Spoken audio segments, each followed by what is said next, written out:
Yep.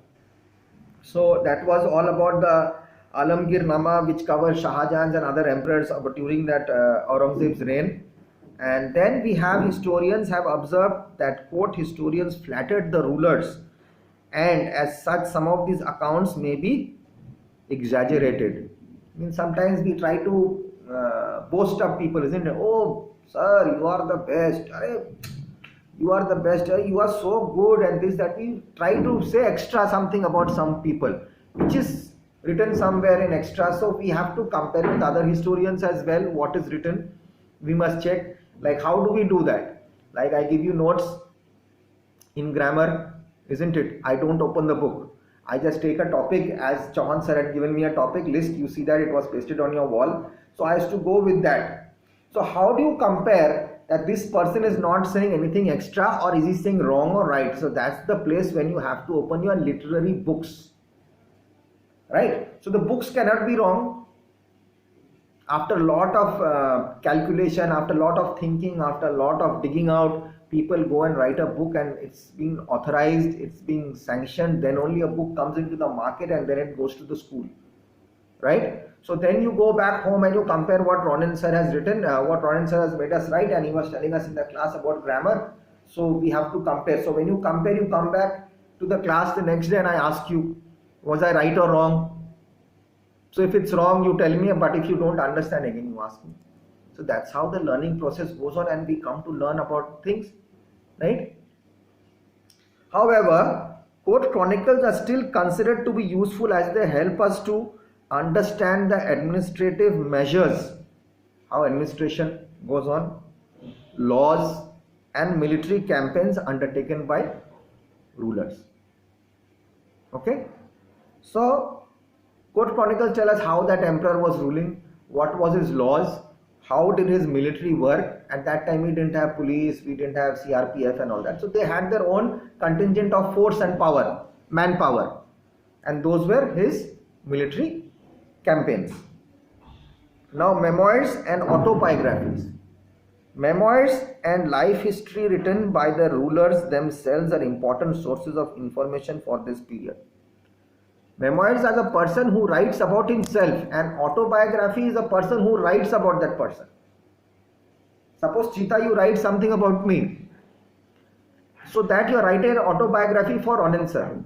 But if Ankish writes something about himself, that's his memoirs. Your memories, you are jotting it down in a pen and paper or into a diary. Like we write diaries, we have personal diaries, isn't it? So it's like that.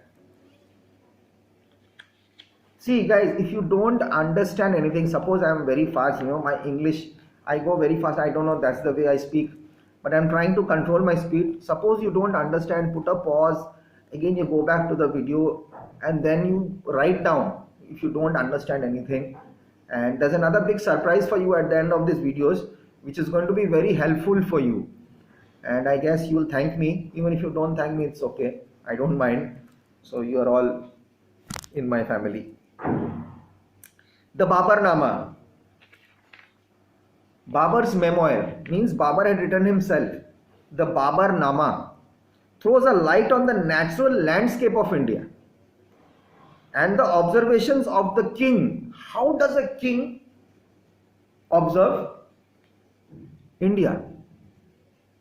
The way Divyanshu is going to observe India, the same way Ayush will not observe India.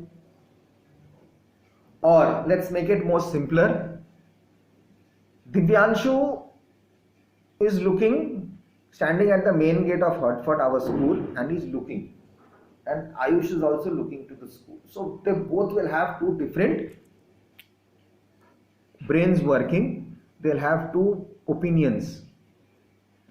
Ayush might say something good about Hertford. Divyanshu will also say something good about Hertford. But the point which Ayush will say, that Divyanshu might not say. So that's going to differ. But at the end of the day, we'll see that the points are there. Then we match those 2 points and take out the common points.